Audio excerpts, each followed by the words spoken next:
পরিণীতা শরৎচন্দ্র চট্টোপাধ্যায় রচিত বিখ্যাত উপন্যাস পরিণীতা প্রকাশিত হয় 1914 সালে। বিংশ শতাব্দীর প্রথম সময়ের কলকাতার পটভূমিকে নিয়ে এই উপন্যাসটি তিনি রচনা করেছিলেন। উপন্যাসটির কেন্দ্রীয় নারী চরিত্র হচ্ছে ললিতা। 3 পরিবারের কাহিনী নিয়ে পুরো উপন্যাসটি লেখা হয়েছে: ললিতার পরিবার, শেখর রায়ের পরিবার ও চারুর পরিবার।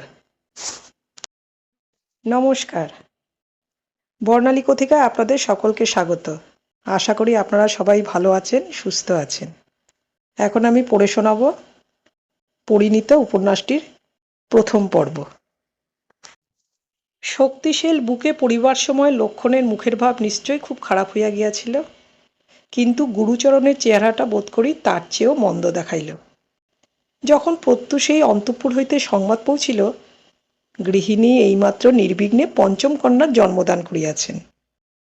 গুরুচরণ 60 টাকা বেতনের ব্যাংকের কেরানি, সুতরাং দেহটিও যেমন ঠিকাগাড়ির ঘোড়ার মতো শুষ্কশীর্ণ, চোখে মুখেও তেমনি তাহাদেরই মতো একটা নিষ্কাম নির্বিকার নির্লিপ্ত ভাব। তথাপি এই ভয়ঙ্কর শুভ সংবাদে আজ তাহার হাতের হুকাটা হাতেই রইল। তিনি জীর্ণ পৈতৃক তাকিয়াটা ঠ্যাস দিয়া বসিলেন। একটি দীর্ঘ নিঃশ্বাস ফেলিবারও আর তাহার জোর রহিল না। শুভ সংবাদ বহিয়া আনিয়াছিল তাহার তৃতীয় কন্যা, 10ম বর্ষীয়া আন্নাকালী। সে বলিল, বাবা চলো না দেখবে। গুরুচরণ মেয়ের মুখের দিকে চাহিয়া বলিলেন, মা 1 গেলাস জল আনতো খাই। মেয়ে জল আনিতে গেল। সে চলিয়া গেলে গুরুচরণের সর্বাগ্যে মনে পড়িল সূতিকা গৃহের রকমারি খরচের কথা।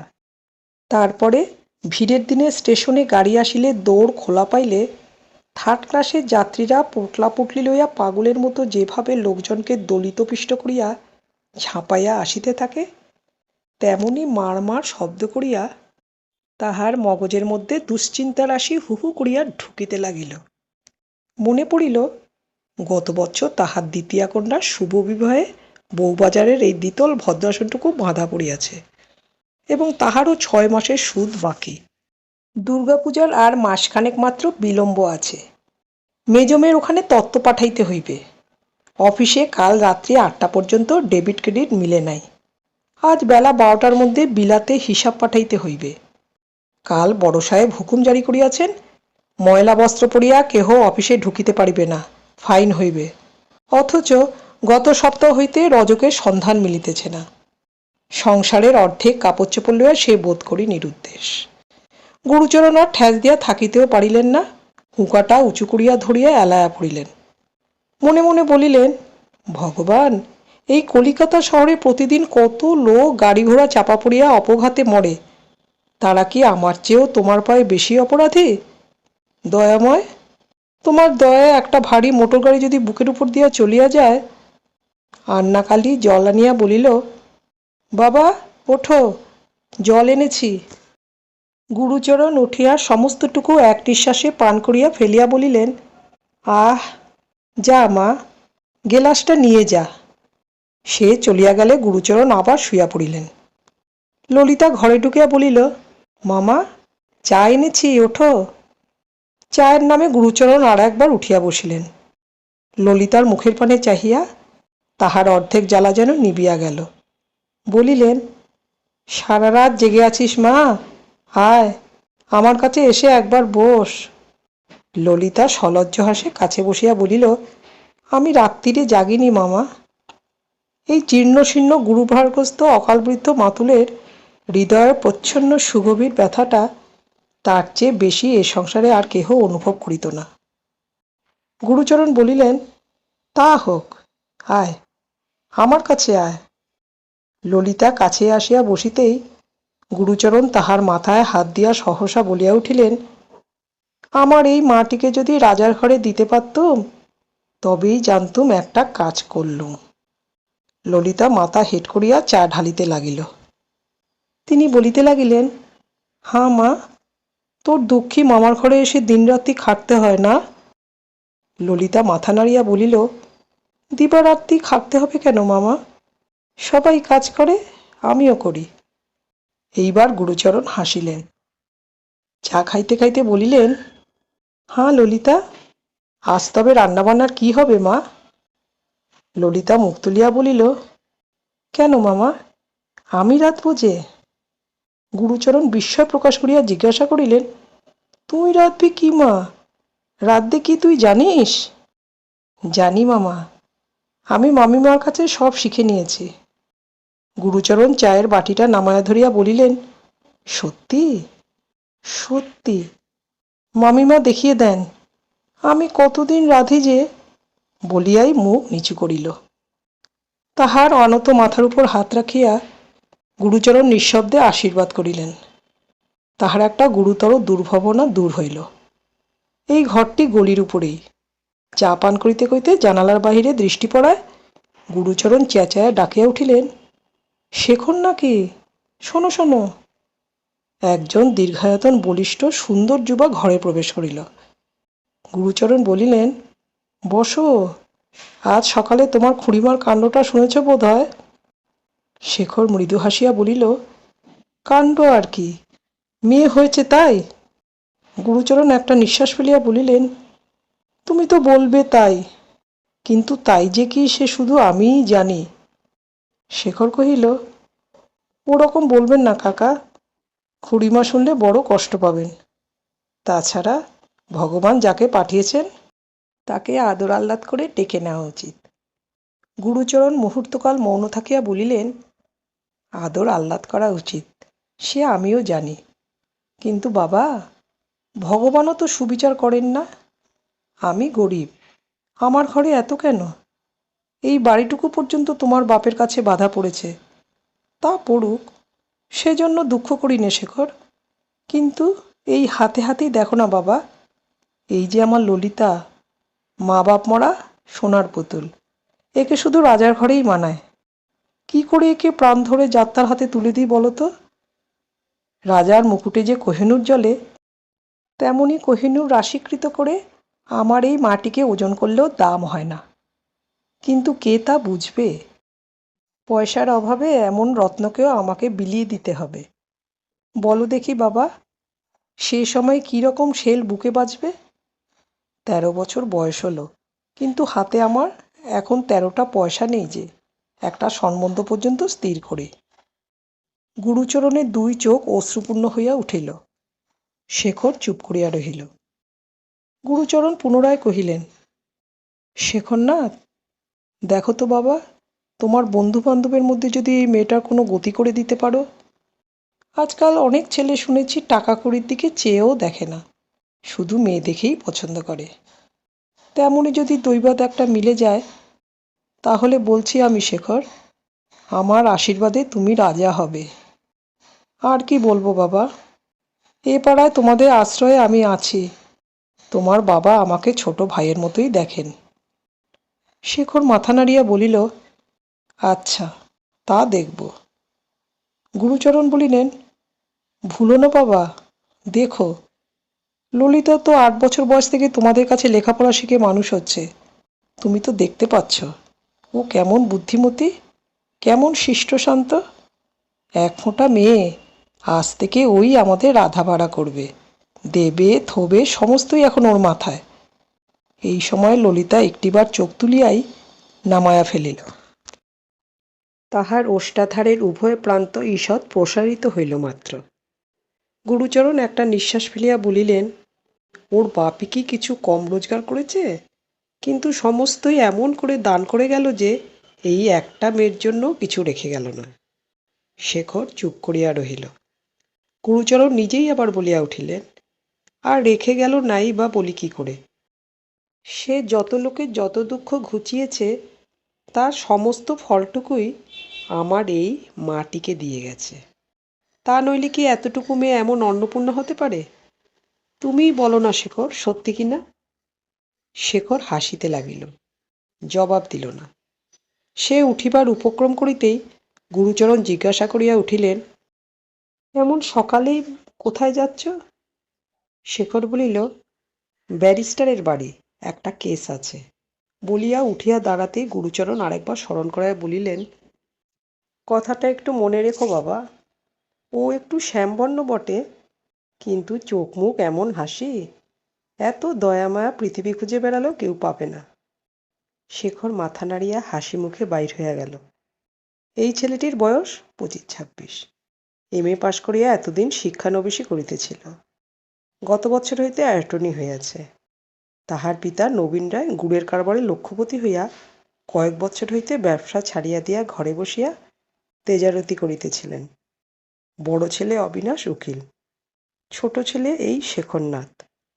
তাহার প্রকাণ্ড তেতলা বাড়ি পাড়ার মাথায় উঠিয়াছিল এবং ইহার একটা খোলা ছাদের সহিত গুরুচরণের ছাদটা মিশিয়া থাকায় উভয় পরিবারে অত্যন্ত আত্মীয়তা জন্মিয়াছিল। বাড়ির মেয়েরা এই পথেই যাতায়াত করিত। শ্যামবাজারের এক বড়লোকের ঘরে বহুদিন হইতেই শেখরের বিবাহের কথাবার্তা চলিতেছিল। সেদিন তাহারা দেখিতে আসিয়া আগামী মাঘের কোনো একটা শুভদিন স্থির করিয়া যাইতে চাহিলেন, কিন্তু শেখরের জননী স্বীকার করিলেন না। ঝিকে দিয়া বলিয়া পাঠাইলেন, ছেলে নিজে দেখিয়া পছন্দ করিলে তবে বিবাহ দিব। নবীন রায়ের চোখ ছিল শুধু টাকার দিকে। তিনি গৃহিণীর এই গোলমেলে কথায় অপ্রসন্ন হইয়া বলিলেন, এ আবার কি কথা? মেয়ে তো দেখাই আছে, কথাবার্তা পাকা হয়ে যাক, তারপরে আশীর্বাদ করার দিন ভালো করে দেখলেই হবে। তথাপি গৃহিণী সম্মত হইলেন না, পাকা কথা কহিতে দিলেন না। নবীন রায় সেদিন রাগ করিয়া অনেক বেলায় আহার করিলেন এবং দিবানিদ্রাটা বাহিরের ঘরেই দিলেন। শেখরনাথ লোকটা কিছু শৌখিন। সে তেতলায় যে ঘরটিতে থাকে সেটি অতিশয় সুসজ্জিত।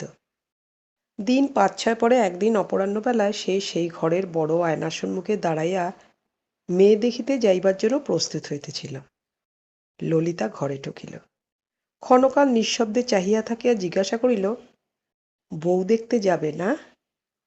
শেখর ফিরিয়া চাহিয়া বলিল, এই যে, কই, বেশ করে সাজিয়ে দাও দেখি, বউ যাতে পছন্দ করে।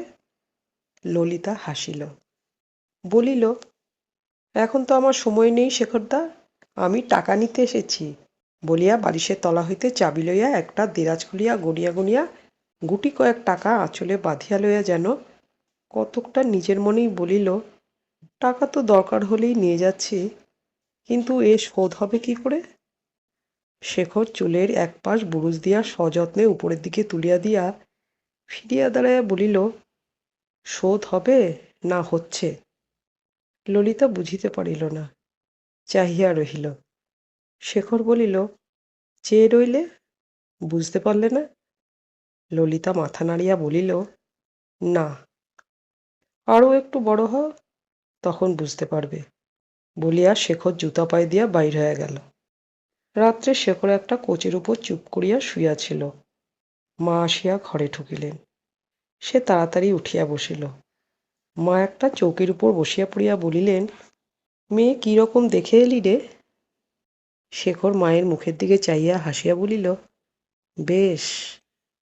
শেখরের মায়ের নাম ভুবনেশ্বরী। বয়স প্রায় 50-এর কাছে আসিয়াছিল, কিন্তু এমনই সুন্দর তাহার দেহের বাঁধন যে দেখিলে 35-এর বেশি মনে হইত না। আবার এই সুন্দর আবরণের মধ্যে যে মাতৃহৃদয়টি ছিল, তাহা আরও নবীন, আরও কোমল। তিনি পাড়াগাঁয়ের মেয়ে। পাড়াগাঁয়ে জন্মিয়া সেখানেই বড় হইয়াছিলেন বটে, কিন্তু শহরের মধ্যে তাহাকে একদিনের জন্য বেমানান দেখায় নাই। শহরের চাঞ্চল্য, সজীবতা এবং আচার ব্যবহারও যেমন তিনি স্বচ্ছন্দে গ্রহণ করিতে পারিয়াছিলেন, জন্মভূমির নিবিড় নিস্তব্ধতা ও মাধুর্য তেমনি হারাইয়া ফেলেন নাই। এই মাটি যে শেখরের কত বড় গর্বের বস্তু ছিল সে কথা তাহার মাও জানিতেন না। জগদীশ্বর শেখরকে অনেক বস্তু দিয়াছিলেন, অনন্য সাধারণ স্বাস্থ্য, রূপ, ঐশ্বর্য, বুদ্ধি, কিন্তু এই জননীর সন্তান হইতে পারার ভাগ্যটাকেই সে কায়মনোবাক্যে ভগবানের সবচেয়ে বড় দান বলিয়া মনে করিত। মা বলিলেন, বেশ, বলে চুপ করে রইলি যে রে? শেখর আবার হাসিয়া মুখ নিচু করিয়া বলিল, যা জিজ্ঞেস করলে তাই তো বললুম। মাও হাসিলেন, বলিলেন, কই বললি? রং কেমন? ফর্সা? কার মতো হবে? আমাদের ললিতার মতো? শেখর মুখ তুলিয়া বলিল, ললিতা তো কালো মা, করছে ফর্সা। মুখ চোখ কেমন? তাও মন্দ নয়, তবে কর্তাকে বলি। এবার শেখর চুপ করিয়া রহিল। মা ক্ষণকাল পুত্রের মুখের দিকে চাইয়া থাকিয়া হঠাৎ জিজ্ঞাসা করিয়া উঠিলেন, হারে, মেয়েটি লেখাপড়া শিখেছে কেমন? শেখর বলিল, সে তো জিজ্ঞাসা করিনি মা। অতিশয় আশ্চর্য হইয়া মা বলিলেন, জিজ্ঞেস করিসনি কি রে? যেটা আজকাল তোদের সবচেয়ে দরকারি জিনিস সেইটিই জেনে আসিসনি? শেখর হাসিয়া বলিল, না মা, ও কথা আমার মনেই ছিল না। ছেলের কথা শুনিয়া এবার তিনি অতিশয় বিস্মিত হইয়া ক্ষণকাল তাহার মুখপানে চাহিয়া তাকিয়া হাসিয়া উঠিয়া বলিলেন, তবে তুই ওখানে বিয়ে করবি না দেখছি।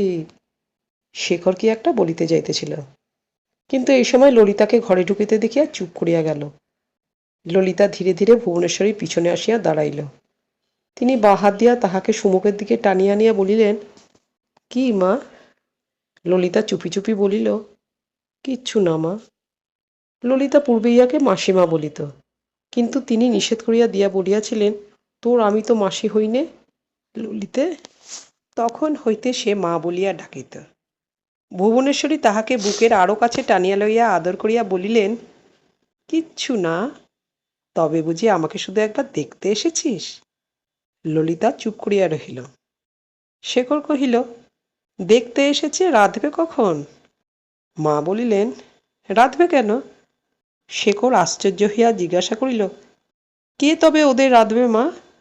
ওর মামাও তো সেদিন বললেন ললিতাই রাঁধাবাড়া সব কাজ করবে। মা হাসিয়া উঠিলেন, বলিলেন, ওর মামার কি, যা হোক একটা বললেই হলো। ওর বিয়ে হয়নি, ওর হাতে খাবে কে? আমাদের বামুন ঠাকুরনকে পাঠিয়ে দিয়েছি, তিনি রাঁধবেন।